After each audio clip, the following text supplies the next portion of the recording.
पहले आपको लिए चलते हैं कौमी असम्बली के बाहर, जहां नून लीग के रहनुमा मीडिया से गुफ्तगू कर रहे हैं।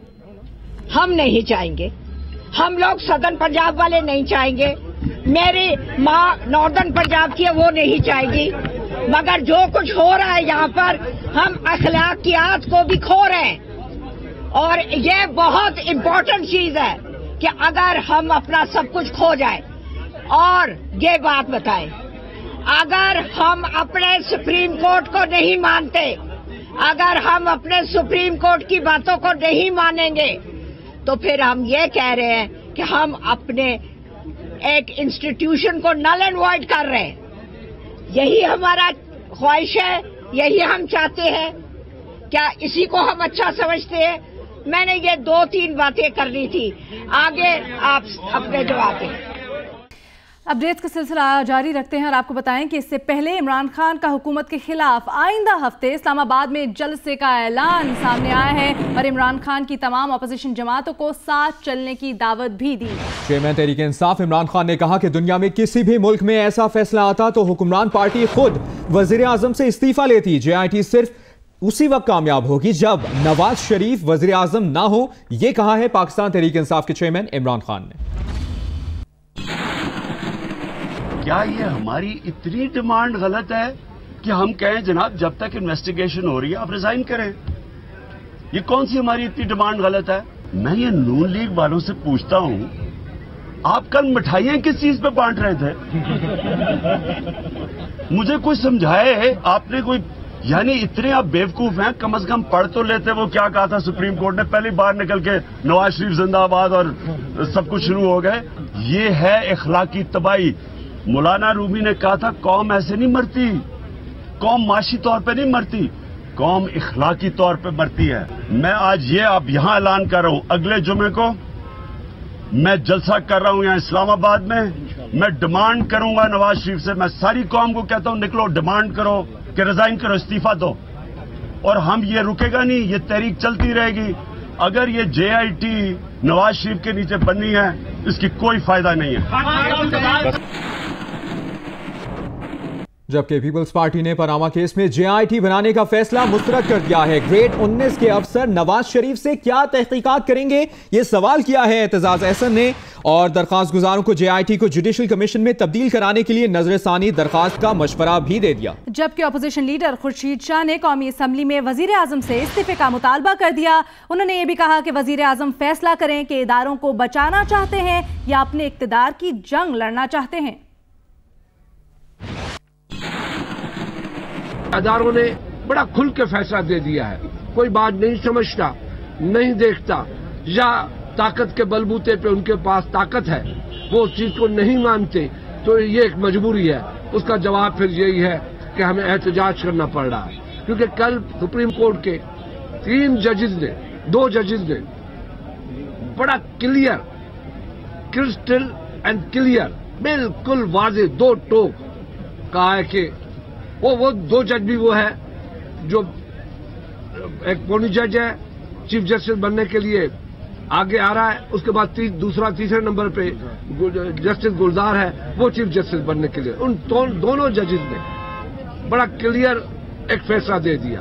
सुप्रीम कोर्ट ने अपने 3 महीने की बड़ी आर्ग्यूमेंट तक नेब को, FIA को, अदारों को तहस नहस किया, बुरा भला कहा, और बाद में 19 ग्रेड के ऑफिसर के जिसके पास ज्यूरिडिक्शन भी नहीं है, उनको कहते हैं कि जी तुम अपने मालिक की जिससे तनख्वाह लेते हो उनकी इन्वेस्टिगेशन करो। ये कौन सी इन्वेस्टिगेशन होगी, खुदा को मानो। कि सुप्रीम कोर्ट की एक रिवायत है, चली आ रही है रिवायत, ये तारीख का हिस्सा है, ये कोई मैं नई बात नहीं कर रहा हूं, तारीख का हिस्सा है कि नवाज शरीफ और शरीफ खानदान पर नरम हाथ रखा जाता है। 1993 में नवाज शरीफ की हुकूमत डिसमिस होती है और असेंबली डिसमिस होती है, उसको 6 हफ्ते के अंदर सुप्रीम कोर्ट बहाल कर देता है। ये कह के कि सिर्फ इल्जामात, करप्शन के इल्जामात काफी नहीं है असेंबली को डिसमिस करने के लिए। 3 साल बाद शहीद मोहतरमा बेनजीर भुट्टो की असेंबली डिसमिस होती है करप्शन के इल्जामात पर, उसको बहाल नहीं किया जाता कि करप्शन के इल्जामात काफी हैं। ये सुप्रीम कोर्ट पे हमला करते हैं, हमला करते हैं। चीफ जस्टिस और 4 जज कुर्सियां फेंक के पीछे भागते हैं। ये कोर्ट रूम नंबर 1 पे हमला करते हैं, इन पे कुछ नहीं होता। ये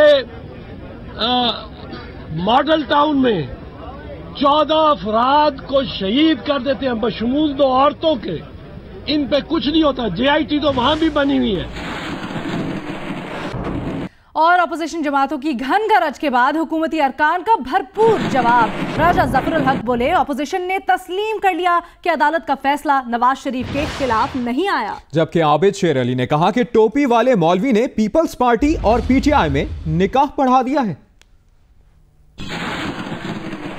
मैं ये समझता हूं कि ये जो फ्रस्ट्रेशन का जिसका मुजाहरा आज अपोजिशन ने किया है, ये कोई आज की बात नहीं या कल के फैसले के साथ इसका ताल्लुक नहीं।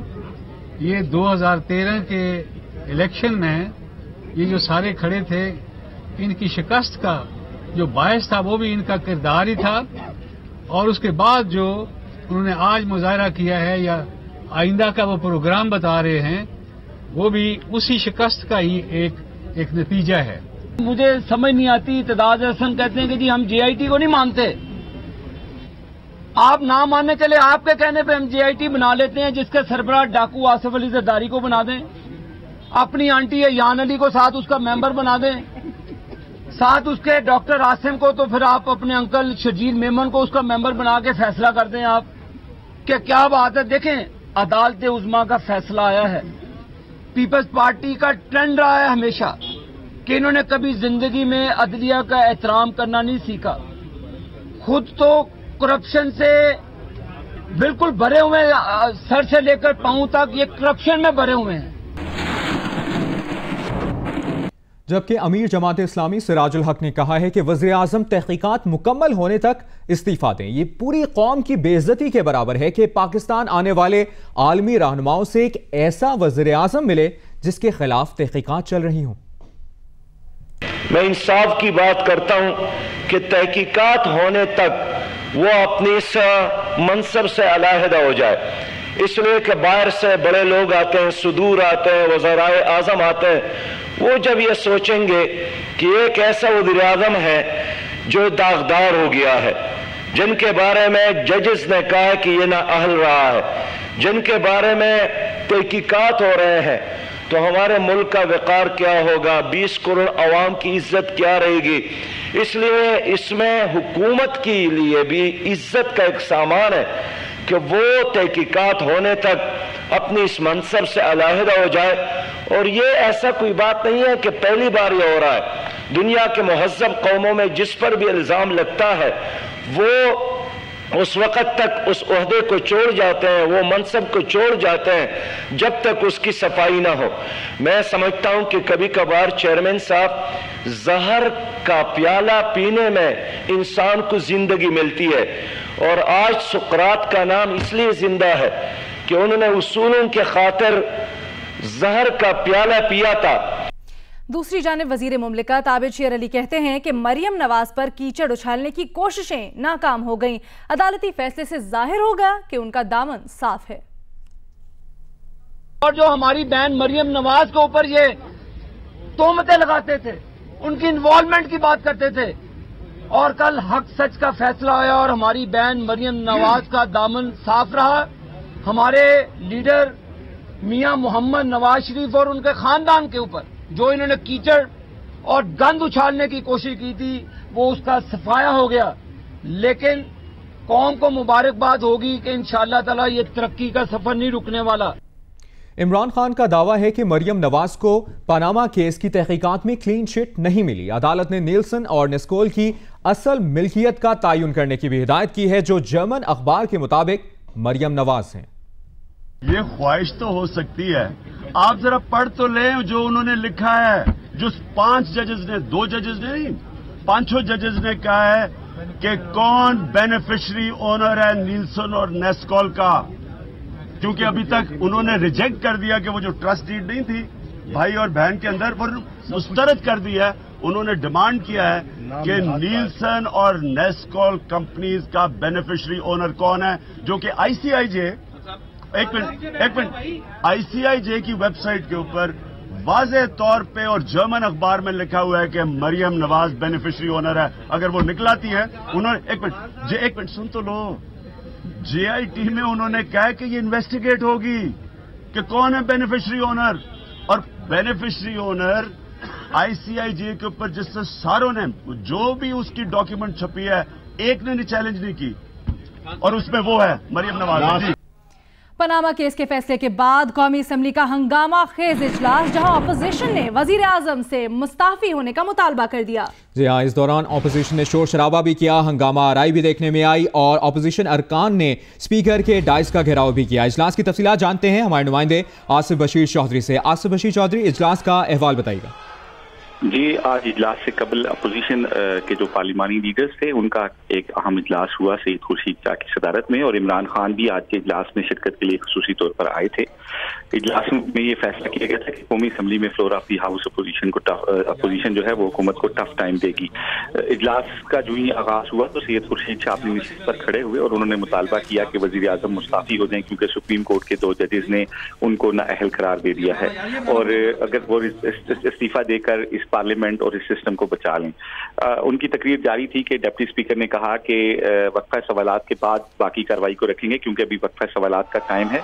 इस पर अपोजिशन के अरकान अपनी नशिस्तों पर खड़े हो गए और उन्होंने नारेबाजी का सिलसिला शुरू कर दिया। अपोजिशन का मुतालबा था कि उन सबको अभी बोलने का मौका दिया जाए।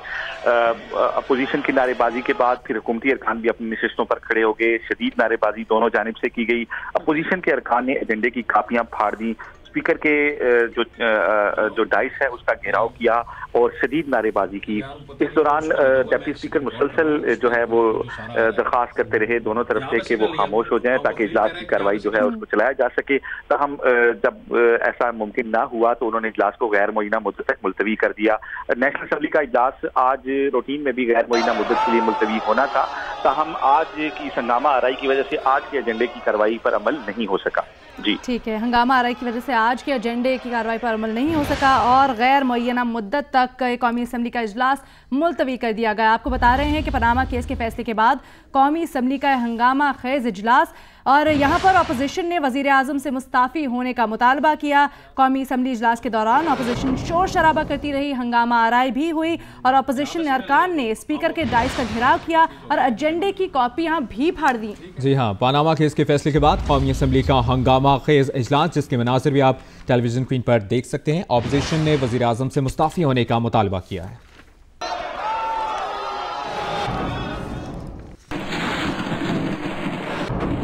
अभी आपको अपडेट करें, सुप्रीम कोर्ट ने मुतल्लिका इदारों को पनामा केस फैसले की कॉपी भिजवा दी है। जराए का ऐसा बताना है।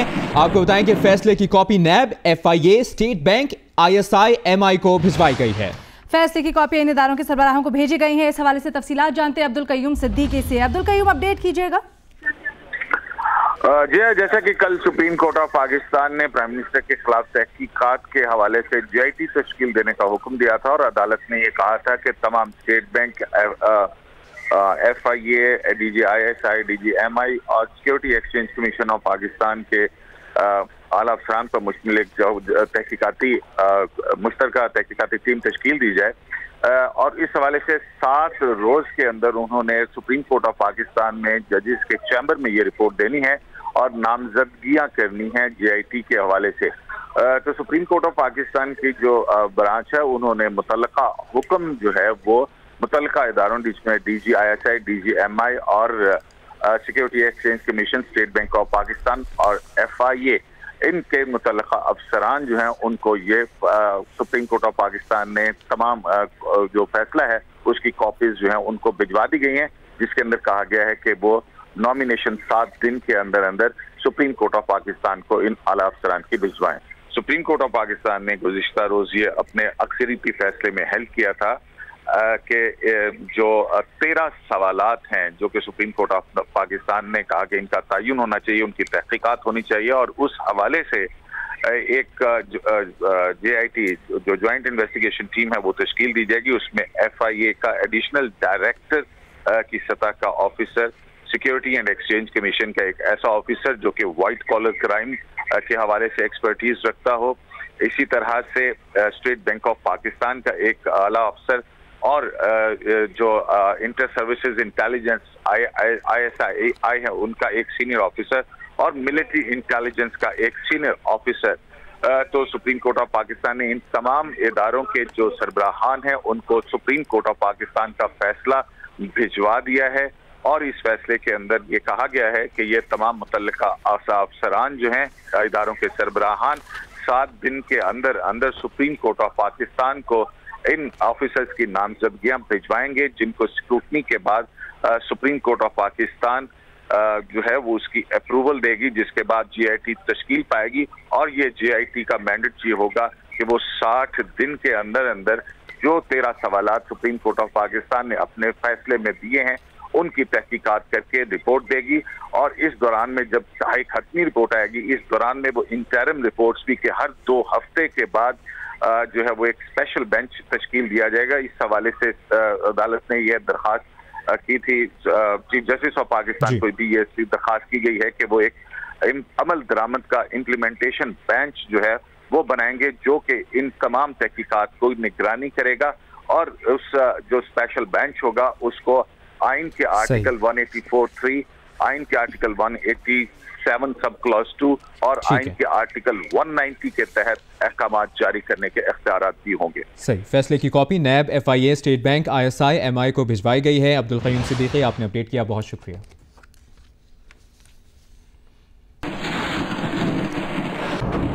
आगे बढ़ते हैं और आपको बताएंगे कौमी असम्बली की तरह सेनेट इजलास में भी अपोजिशन ने एहतजाज किया। अरकान ने खड़े होकर डेस्क बजाए और इस मौके पर एतजाज एहसन ने कहा कि वजीर आजम पर धब्बा लग चुका है।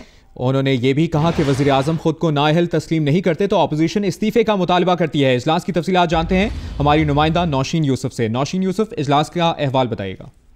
जी बिल्कुल, आज जब अपोजिशन अरकान सेनेट इजलास में शरीक हुए तो उन्होंने हाथों पे स्याह पट्टियां बाजुओं पर बांध रखी थी और एतजाज जो कि कायदे इख्तलाफ है उन्होंने तकरीर करते हुए कहा कि कल सुप्रीम कोर्ट के 2 जज साहिबान ने कहा है कि कायदे ऐवान जो कि वजीर आजम नवाज शरीफ हैं वो इस ऐवान की मेंबर रहने के अहल नहीं है और जो दीगर 3 जजेस हैं उन्होंने भी इस बात की तरदीद नहीं की। उन्होंने कहा कि जो 2 जजेस हैं उनका फैसला सुप्रीम कोर्ट का फैसला तस्वुर किया जाए और इस वक्त जो ऐवान है वो कायदे ऐवान से महरूम है। उन्होंने कहा वजीर आजम पर संगीन इल्जामात हैं, ये फैसला जो है संगीन है, वजीर आजम पर धब्बा लग चुका है और वजीर आजम खुद को या तो नाअहल तस्लीम करते हुए ओहदे से हट जाए वरना अपोजिशन मुतालबा करती है कि वो वजीर आजम मुस्ताफी हो जाए। आजम स्वाति ने कहा कि 5 जजेस ने कहा कि वजीर आजम जो है सादिक और अमीन नहीं रहे, जबकि सिराजुल हक ने कहा कि पानामा स्कैंडल में मुल्क का वजीर आजम और खानदान मुलव्विस है।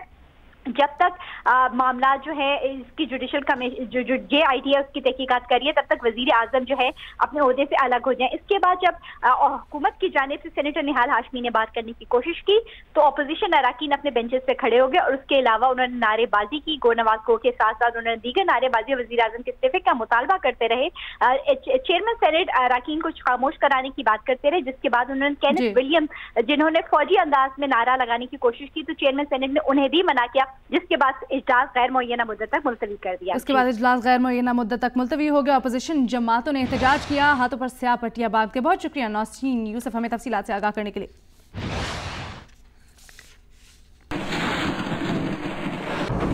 जबकि अवामी मुस्लिम लीग के सरबराह शेख रशीद ने कहा है कि वजीर आजम के इस्तीफे के लिए मुल्क भर में तहरीक चलाएंगे।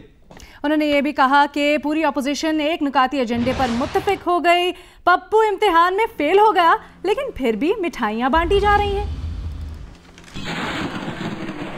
सारे मुल्क में इस तहरीक को चलाएंगे, गो नवाज गो की तहरीक, और इसमें लाइन ड्रॉ करेंगे, जो उस तरफ है उस तरफ हो जाए, जो इंसाफ कानून आइन और सच्चाई के साथ है वो हमारे साथ हो जाए। इंशाअल्लाह ताला जो आज असेंबली में फैसला हुआ है ये चौक चौराहे और सड़कों पे भी होगा। उस वक्त तक चैन से नहीं बैठेंगे जिस दिन तक नवाज शरीफ साहब स्टेप डाउन नहीं करेंगे और इखलाकी तौर पर कोई जवाज नहीं रह गया उनके प्राइम मिनिस्टर रहने का। और ये जो लोग फजूल मिठाइयां बांट रहे हैं, 2 मजमून में फेल हो गए हैं, 3 में कंपार्ट आई है और बच्चा कह रहा है मैं पास हो गया हूं। 2 में फेल हो गया है, 3 में कंपार्ट है, बच्चा कह रहा है मैं फर्स्ट डिवीजन पास हो गया हूं। सो कौम जो है ये पप्पू पास नहीं हुआ, ये फेल हो गया। अभी आपको लिए चलेंगे बराह रास्त लाहौर, जहां पर क्रिकेटर शाहजेब हसन के वकला मीडिया से गुफ्तगू कर इसका जो एंटी करप्शन ट्रिब्यूनल है उन्होंने आज बुलाया था आज 21 तारीख के लिए हमें 11:30 बजे नोटिस आया था। आज हम उस हेयरिंग में अपीयर हुए और आज सिर्फ और सिर्फ ये डिसाइड किया गया कि ये प्रोसीडिंग किस तरह चलेंगी और डेट्स इसमें तय हुई। अब इसमें जो डेट्स हैं, डेट्स अभी तक एग्री हुई हैं और किस तरह होगा। और 4 को अभी पीसीबी ने इसमें 4 तारीख को अभी पीसीबी ने इसमें प्रिलिमिनरी आर्गूमेंट्स देने हैं, जिसको हम रिस्पॉन्ड करेंगे बाय 18 मई 2017। और फिर उसके बाद रीज्वाइंडर की एक डेट रखी गई है जो 25 मई है बाय द पीसीबी। और उसके बाद 1 जून 2017 से इसमें डे टू डे हियरिंग होगी और फाइनल आर्गूमेंट्स के लिए ये रखा गया है। रिजवाना साहब, अभी सर उम्मीद है कि आप ये जो इल्जामात लगे उनका दिफा करने में कामयाब रहेंगे? मैटर जिन्होंने पहले बता भी दिया था, तो आपको नहीं लगता कि अब केस काफी स्ट्रांग होगा? मैं मेरिट्स पे इसलिए डिस्कस नहीं कर सकता क्योंकि बीइंग अ प्रोफेशनल लॉयर इसमें मैटर सब जुडिस है बिफोर द ऑनरेबल अपीलेट अपना एंटी करप्शन ट्रिब्यूनल, तो इसीलिए मेरिट्स को तो अभी नहीं टच कर सकता। वो तो हमारा और एंटी करप्शन ट्रिब्यूनल का मामला है। बाकी पूरी उम्मीद हर कोई अपने क्लाइंट के लिए होता है। इंशाल्लाह हम will try to fight our case और बाकी अपना कंटेस्ट करेंगे केस अपना क्लाइंट का जिस तरह हमारी बेटर एबिलिटी होगी। और बाकी मेरिट्स पे मजीद बात नहीं करना चाहता। किस तरह को पीसीबी ने दोबारा बुलवाया और ये ऐसे नहीं था कि पहले पीसीबी अपनी डेलिब्रेशन कर लेता उसके बाद बुलाया था, इतना आपके ट्रिब्यूनल पे इफेक्ट नहीं होगा इसमें? जी हम तो अपीयर हो रहे हैं एंटी करप्शन ट्रिब्यूनल में। वो हमारे जो मेरे जो क्लाइंट हैं वो उनका पर्सनल मैटर है। उन्हें अगर पीसीबी ने इस मैटर के लिए बुलाया है या किसी और के लिए, वो उसका मुझे कोई इन्फॉर्मेशन नहीं, कोई इसके हमें नोटिस सच नहीं आया हुआ। अगर वो जाएंगे जो अपीयर होंगे उसमें तो उसकी आके बाकी हमसे इन्फॉर्मेशन शेयर करेंगे जो उनके साथ हुआ। वो उनका पर्सनल मैटर है, वो उसे पीसीबी ने हो सकता है किसी और मकसद के लिए बुलाया, उसमें कोई कमेंट नहीं कर सकता। लतीफ साहब हाई कोर्ट में गए उनके वकील के लिए ट्रिब्यूनल के खिलाफ, आप लोगों को इरादा है कि इसको कंटिन्यू? नहीं जी, हमारा कोई इस तरह का ग्रीवियंस या कोई इस तरह का नहीं है कि हम हाई कोर्ट जाए। हम ट्रिब्यूनल की हेयरिंग से बिल्कुल मुत्तफिक हैं और ट्रिब्यूनल में ही हम अपना केस प्रोसीड करेंगे। और पीसीबी का ट्रिब्यूनल ये जो बना है एंटी करप्शन कोड के तहत, उसी में ही हम अपना मैटर कंटेस्ट करेंगे जी। Thank you very much. Thank you. आप मनाज़िर देख रहे थे लाहौर के, जहां पर क्रिकेटर शाहजेब हसन के वकील मीडिया से गुफ्तगू कर रहे थे। उनका कहना था कि आज की समाअत में टीओआर्स और डेट्स तय हुए हैं। 4 मई को पीसीबी अपना केस पेश करेगी, 18 को हम जवाब देंगे, जबकि 1 जून से डे टू डे हियरिंग होगी। जबकि उन्होंने कहा कि हाई कोर्ट में हमारे जाने का कोई इरादा नहीं है, इस केस को कंटेस्ट करने का इरादा नहीं रखते हाई कोर्ट में। पनामा केस फैसला, वजीर आजम नवाज शरीफ हसन हुसैन नवाज को फैसले की कॉपियां भिजवा दी गई हैं। जराए का ऐसा बताना है। बड़ी खबर दे रहे हैं आपको पनामा केस फैसले से मुतालिक, जहां पर वजीर आजम नवाज शरीफ हसन हुसैन नवाज को फैसले की कॉपियां भिजवा दी गई हैं। गुज़श्ता रोज सामने आने वाले पनामा केस का फैसला, और इस हवाले से आपको अपडेट कर रहे हैं कि फैसले की कॉपीज वजीर आजम नवाज शरीफ हसन और हुसैन नवाज को भिजवा दी गई हैं।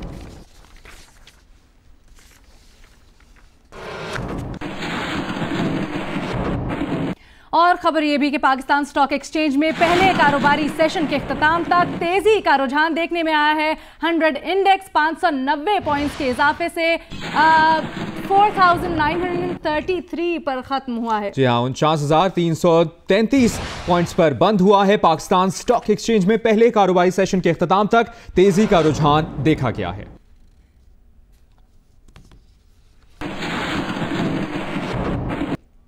अभी आपको बराह रास्त लिए चलते हैं। सिंध असेंबली का इजलास तक जारी है। बस समर अली खान को तो बोलने दे। जर्नल प्रिंसिपल पे बात करना चाह रहे हैं आप?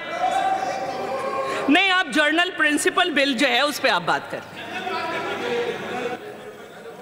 मैडम स्पीकर, मैं ये कहता चलूं। सर देखें, आएगा तो मैं जब कह रही हूं से पहले डिस्कशन के बाद, और उसके बाद हम कर लेते डिस्कशन। नहीं सरदार साहब, मैं आपको बात समझा रही हूँ। वो जो उनकी मोशन थी वो लीव टू इंट्रोड्यूस थी।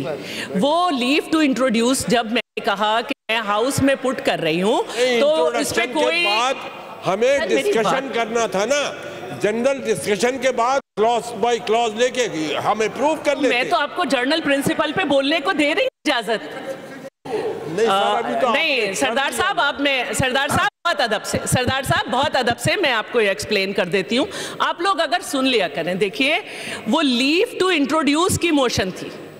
वो लीव टू इंट्रोड्यूस की मोशन थी, जिस पे अगर मिनिस्टर साहब ऑब्जेक्शन करते तो उनको एक ब्रीफ जो है स्टेटमेंट देना था। मिनिस्टर साहब ने किया नहीं। मैंने कहा now I put the motion to the house, house ने हाँ कर दिया।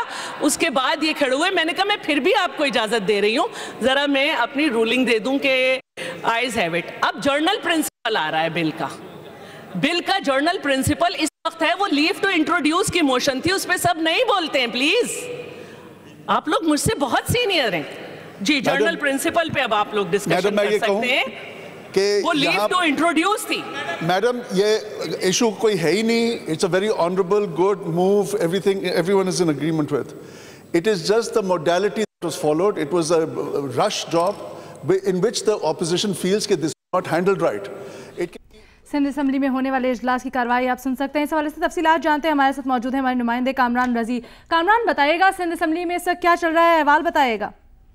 जी देखिए, सिंध असेंबली का इजलास इस वक्त तो डिप्टी स्पीकर शैला रजा की सदारत में जारी है। इस मौके पर सिंध असेंबली पीर फजल शाह की जानिब से Gambat institute of medical sciences का एक तरमीम बिल पेश किया गया। इस पर अपोजिशन लीडर एमकेएम से ताल्लुक ख्वाजा इजहार, उन्होंने बात करने की कोशिश की तो डिप्टी स्पीकर ने उन्हें बात करने की इजाजत नहीं थी, जिस पर अपोजिशन लीडर ने डिप्टी स्पीकर को कहा कि आप असेंबली को अपनी जागीर समझ रही हैं और मुझे बात करने का मौका नहीं दिया जा रहा। जिस पर एक दूसरे की तर्क जुमलों का तबादला हुआ। डिप्टी स्पीकर ने कहा कि मेरी आवाज को शोर से दबाया नहीं जा सकता और ये मर्द ऊंची आवाज को कंट्रोल करें। इस दौरान निसार खोरो भी खड़े हो गए और इस दौरान दोनों जानिब से अपोजिशन और जो हुकूमती बेंचेज हैं, जुमलों का तबादला हुआ, ऐवान में शोर शराबा हुआ और अपोजिशन लीडर ख्वाजा इजहार ने निसार खोरो को मुखातिब करते हुए ये भी कहा कि ये असेंबली है, इसको वो अपना ड्राइंग रूम या अपनी जागीर न समझे।